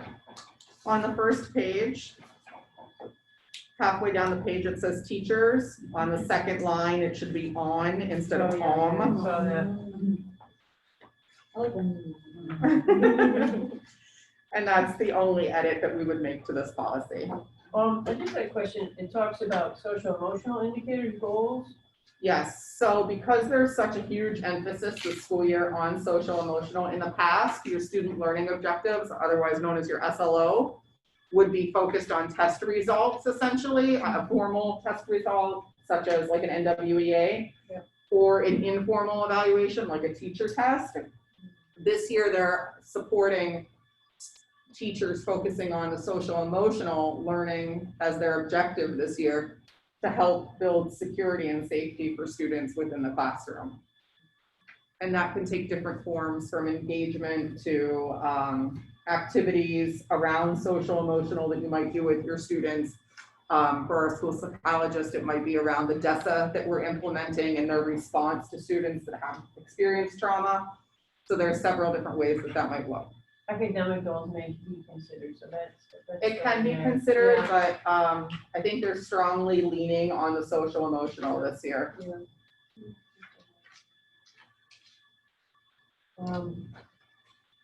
We have a, what do you call it, MOA? Yes, Is it signed? yes, So it's public? yes. Did the MOA have any conversation about? Yes, there was one, and it said that it would be mutually agreed on through this particular PDAC. process through PDAC. Okay, Yes, so it there's did no not give conflict. any direction or guidance in the document. It just said it was going to be a mutually agreed upon situation. Okay, good. Thank you. What about tenure? Sure. This is not a. So they're in the guidelines that are a little more explicit that we get. So for teachers that are year 1 and 2, Yeah. that are new, or teachers that might have been on needs improvement in the past, they have a minimum of 3 informal observations. You can go above and beyond that, obviously.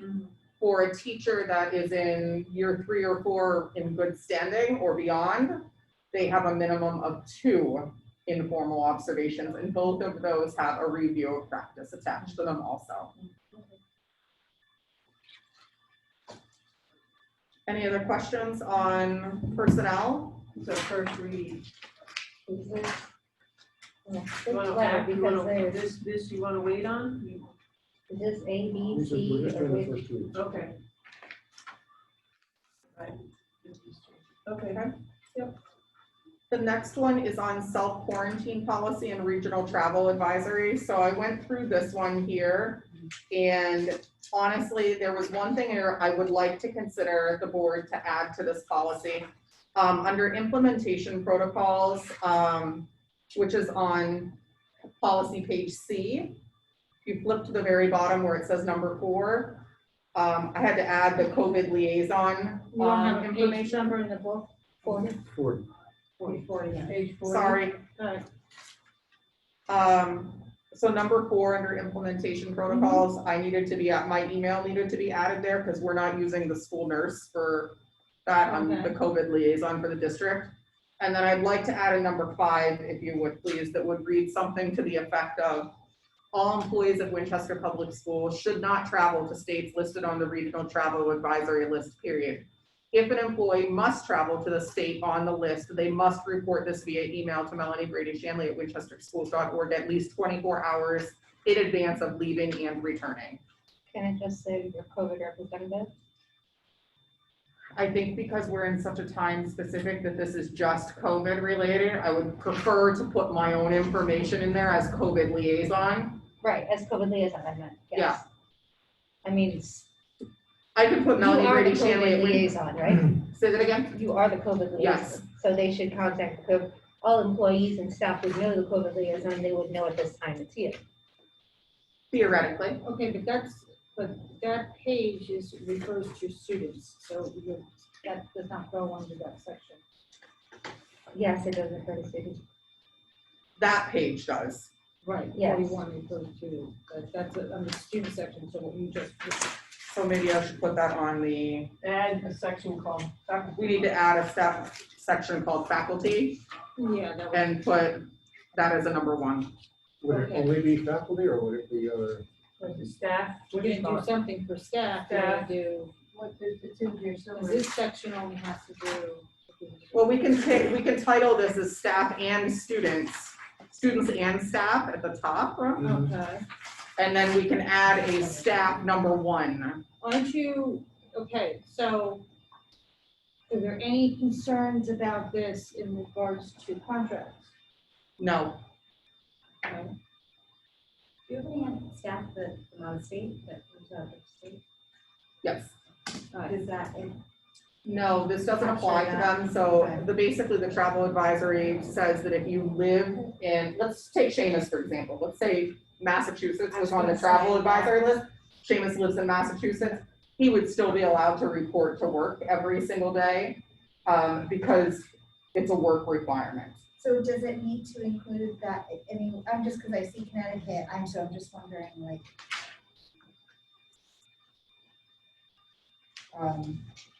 you know, applies to Connecticut residents, and I just didn't know if that does there need to be anything that sort of. Well, I think that's captured in the actual Okay. advisory Gotcha. as one of the FAQs in there. We don't want to No, yeah, we don't want to include the advisory in and here. I obviously didn't, like, I didn't know to do that, so my apologies. All right, cool, thank you. So why is this labeled personnel and students? Is it applicable to both? Many of it is, If yes. you read, it says, at the beginning of the thing, it talks about personnel and students. Right, because like every page is labeled It says labeled student, personnel and a and bunch students. of classes, Because it students, falls faculty, under, staff, and visitors who are traveling. but it falls under the personnel certified and non-certified section of our policies. Okay, but this policy is only related to students. But we're adding staff to it also. Yeah, okay, well, that makes perfect sense. Yes. Page 40, item 7, in compliance, the Governor Lamont's executive order. In compliance with Governor Lamont's order. Where are you at? Page 40, Seven. 7. Compliance with, Where is it? with Governor, in compliance with Governor Lamont's executive order, not in So compliance I with- have some suggestions at the top also. Okay. So obviously renumbering would need to be done, because it's a continued from the other page. Taking out the word alternative language and then taking out the word voluntarily. So parents and guardians are expected to follow these guidelines. It's not voluntary to follow these guidelines in the school system here. Where are you? I'm under 42 of the We're top on 40. one. We're on 40, so we're, but yeah, I was gonna ask that, but you're on 42, okay. We were trying to fix it, the problem on page 40. Oh, I'm sorry. Okay, if you want Okay, to, so you want to take out the The alternate word language? voluntarily Yeah. in the first one and the second one. So staff members and employees are expected to voluntarily follow these guidelines. are It's not expected voluntarily. to follow these guidelines. Yes. Page 42, take out the word voluntary. in Correct. The first one and the second one. But that's an alternate language, meaning it doesn't have to be. No, she's taking out the alternate language and saying Yeah. 5, just. Yeah, just crossing off the. Okay. And then the last one on that page where it says staff needing to self-quarantine based on this policy shall explore with their immediate supervisors if any possibilities exist to fulfill their working assignment from a remote location. Uh-huh. That is not an option in our district because we are in-person learning, so we need to remove that. Yes, remove, So if you go to page, Number 12? yes, remember the whole thing? the whole thing. so To strike. if you will go up to page 40, it starts, so quarantine policy, we just have it, see that 6 and 7. You see that? We're on, 40, page 40. see that? Look at the top though, under, Right here. no, This is what, oh, you're, okay, yep, I see you, yep, number 7 says in compliance, With. it should say with. with, got it, So, instead of Number the. 7. Thank you. thank you. Right, yeah. And Ahead of then, me. In compliance. Okay. Okay, next. And you should take out the as well. Yeah, check out the, just Okay.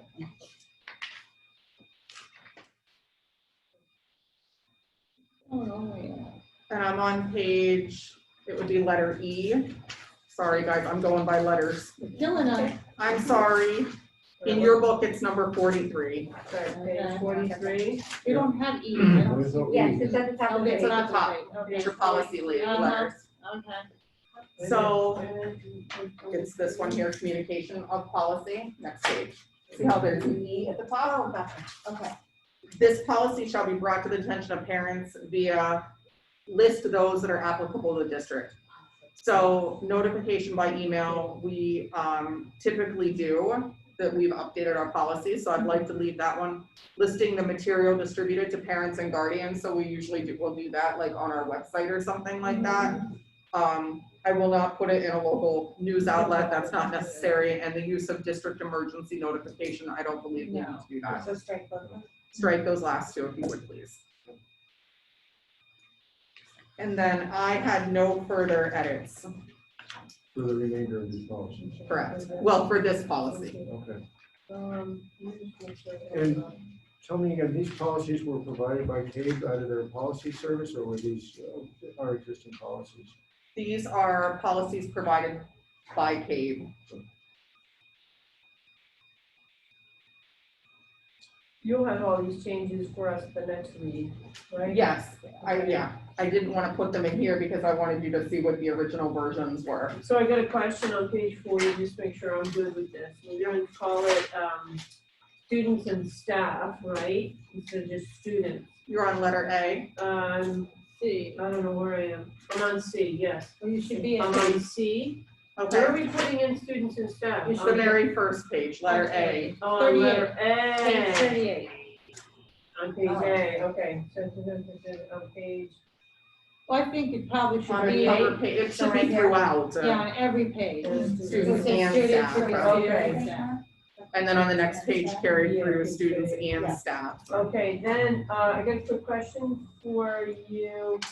We're adding something under implementation protocol, Yes, which I got, with, and to add that all employees should not travel to states on the travel advisory list, period. If they must, faculty must report in advance within 24 hours before leaving and within 24 hours upon return. Now, MDS email to be added to this document Instead of the nurse. instead of the nurse? Yeah, but her email as COVID. is inserted there. Oh, right. So Nora, what I have it, Via email to the COVID school nurse, coordinator. okay. So Melanie should just be, so All right, should it email say MDS Melanie Brady Shanley, yes. as COVID instead of the school nurse. liaison? And then do you want the number 5, Nora? Hold on a second. As COVID liaison, yep. Yep, and what else, number 5? This was the one that had a little bit more explicit language. All employees of Winchester Public Schools should not travel to states listed on the regional travel advisory list. If an employee must travel to a state on the list, they must report this via email to Melanie Brady Shanley at winchesterschools.org at least 24 hours in advance of leaving and returning. Okay, just so I make sure number 5 is just about teachers. You don't want students to do that. You don't want parents to do that. You just want the teachers to do that. Well, it's already covered in the previous one Oh, for right. parents and guardians, Okay, got it. but this one that I just spoke of is explicit to staff. No, I have a I'm question. good. She'll Do it up, D. and then I see it next time. Oh, whatever, Okay. you need it for the. Are you on you're on the next policy. No. Oh, okay, we're still, I mean, I got what I you thought I said. was, but then Nora. took Yeah. us back. Okay, but are you done with all the policies or just that Just that policy. All Oh, right. yes. When you said you were done, my ears perked right up. All right, so That's the the one next here. one is the Face mask coverage. face mask coverings. So on the first page, which is 47 for you guys, under definitions, I'd like to add the word gaiter because we have a lot of students that like to wear the neck mask, the one that kind of the gaiter cloth. Well, those aren't effective. Those are not. They are allowed though, so They are not at the high school level. no, they're allowed at our Well, the level. CDC said TOR, they're not sorry. effective. So they're allowed to wear gaiters. GAITER. TARTAITER. Okay. All right, That's on page 47? yes, on, under definitions. Yeah. And I have, let me just see Gators are here. good. Is that what you said? Gators, adding the word gator. And then I have no further edits on that policy. Okay. Title IX. Okay, so can I ask my question now? Sure. Community outreach, What page? 51. The district shall engage in community education programs, including signage, masks, and targeted communication and positive reinforcement that will effectively promote mask use. So what does that mean? So- Who's the community? Well, we do a ton of community outreach. We have signage all throughout our buildings reminding people of the importance of face masks, both in and out of our school buildings. We have mass targeted communication where we've done that in our forums with, informing parents of the importance of wearing masks. We talk about that in the morning announcements with students about how to properly wear their face coverings. And then obviously positive reinforcement is actively taking place every single day. When we see little kids wearing their mask appropriately, we do the elbow bump. We say, you guys are doing a great job wearing your mask, those types of things. So community, to me, when you say community, I'm thinking the town of Winchester. But you're. I'm thinking the educational community. Yeah, but that also extends into parents, into families, into where else? The bus transportation, that's all Yeah, I just kind want of to make sure outside of the. we're not committing ourselves to going out onto Main Street. And doing our best. There's no mask waving on Main Street. Okay. Title IX. Are we okay with any other suggestions for me on that one? Good. All right, let me get the. We're still currently okay with face shields.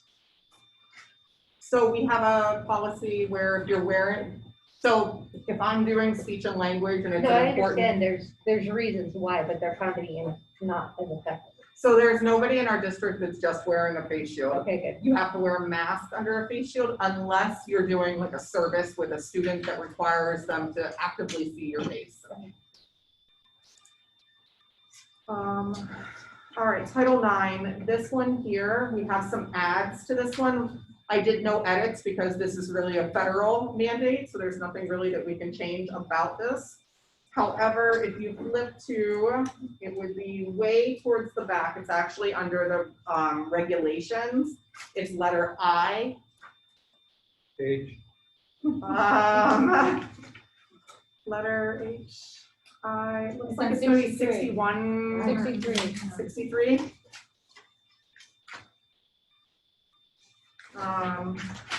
So under, no, keep going, regulations.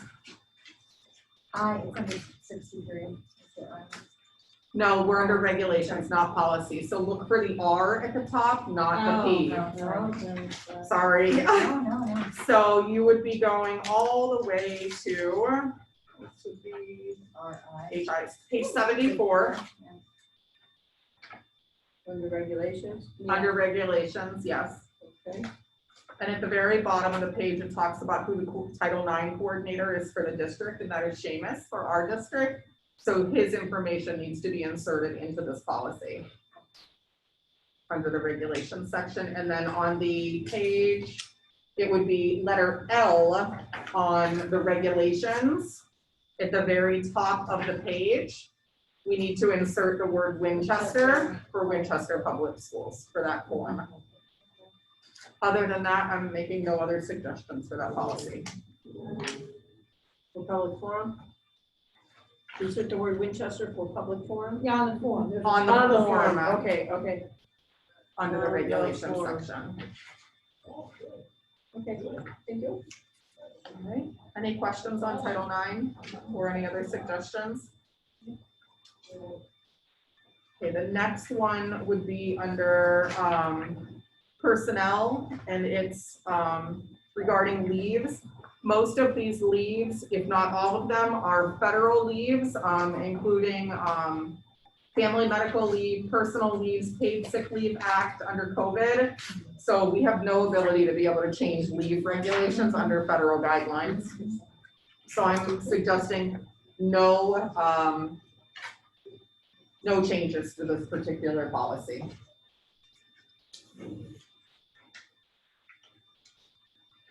Federal policy, federal and state, no? Just federal? They're all federal at this point.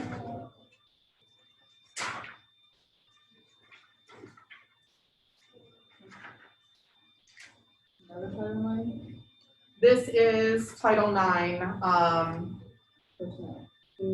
under personnel. Hold on, I could put it here twice. Yeah, it must be, yeah. Well, Guys, I'm sorry, that's a duplicate, that's so. good, we're good with that. That's Okay, fine. I apologize for that. That's cool. All right, this one gets taken out. 84 to 107 removed. That's Oh, cool. love that. Yeah. Wait, I mean, one on the minutes or the, whatever this is, the agenda says student Title IX, this one It's here just- says it's- personnel certified, non-certified. It's- Title. It's all under the same. It's the same Okay, time, look Roger. at the citations, the same. Okay. Oh, then that's so we- That's nice. So this is a remove, guys. Sorry about that. And then the last one here is 97, page 97. whoa, No. page No. 108. No, wait. This is under emergencies and disaster preparation and specific to COVID-19 emergency measures. And on this one here, I am suggesting at the bottom that we go with language for option number 1. Which basically talks about the protocols that we're putting in place right now for COVID. I would suggest under the next page, What page are you on? so 108, And what, One, the bottom. bottom of page, 108. I would like the board to consider using option 1 language. Yeah. And not option 2, because I think option 2 gets way too specific. But I also have a suggestion on the top of the page, under option 1 still. And it says recess will continue as scheduled in accordance with physical distance guidelines, period. Because they're talking about without the use of playground equipment and any other use of school playgrounds is strictly prohibited. That is not the case. Playgrounds are now open in the state of Connecticut. So I'd like to remove the language from the word without to prohibited.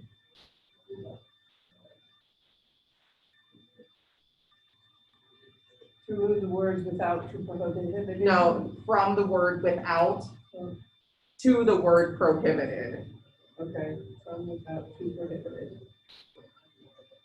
And I X'd out option number 2 because that seems like it's really, really specific to specific districts, and some of it doesn't even apply to us because they talk about meal service for secondary students. So, physical distancing. How is that saying? It's going to recess will continue as scheduled in accordance with physical Just in distancing. guidance, period. Okay. And then it continues to drop off and pick up with students. So how, just, of course, with physical distancing guidance, so how is that possible with playground equipment? How big would be physical distance on the playground? So at most times, we only have 1 class outside at a time, outside on the play space. Excuse me. I apologize. So that helps, but when they're outside, if, say you and I are on the slide together, we would have our masks on at that point, but if we're just kind of all out and spread out, then they don't have to have their masks on outside. So we coach them to try not to hang out like this close to each other, to try to stay apart, but it's their time to be able to go out and play. Off. Most times their masks are off unless they're playing in close proximity to some other student, On the playground together, on the playscape together, they have the mask on. for the most part. For the most part of things that don't have the mask. Depends on how close they are to another student. And I've heard it's also limited how many people can Yes. there, so in the tower, only 2 kids are allowed up there at a time. Yep. On the So swing set. There's rules for different areas, so. Seems like it's hurting to have them fair outside, but. It is, and I think, We're trying. we also have to be very realistic that we're talking about kids here. I know. They still need to play with each other.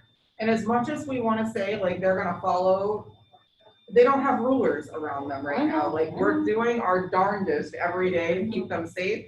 But at the same time balancing the fact that they're little kids and they want to play with each other. You know, I watched two little girls today that are in separate homerooms and they saw each other in the hallway and it was like the first instinct was to go hug each other. And I found myself saying to them, don't hug, elbow bump, you know, and I'm like, how sad is that I just had to say that. I'm dealing with two hormonal teenage girls whining about. So, you know, there's a fine balance between keeping them safe and letting them be kids. But it seems like the rules were laid out in advance, and I know that it seems like they kind of understand, like, around these pieces of, you know, And we had each of our PE teachers go out and do kind of playground rules with them as part of class, and then the teachers are also actively reinforcing while they're out there with them.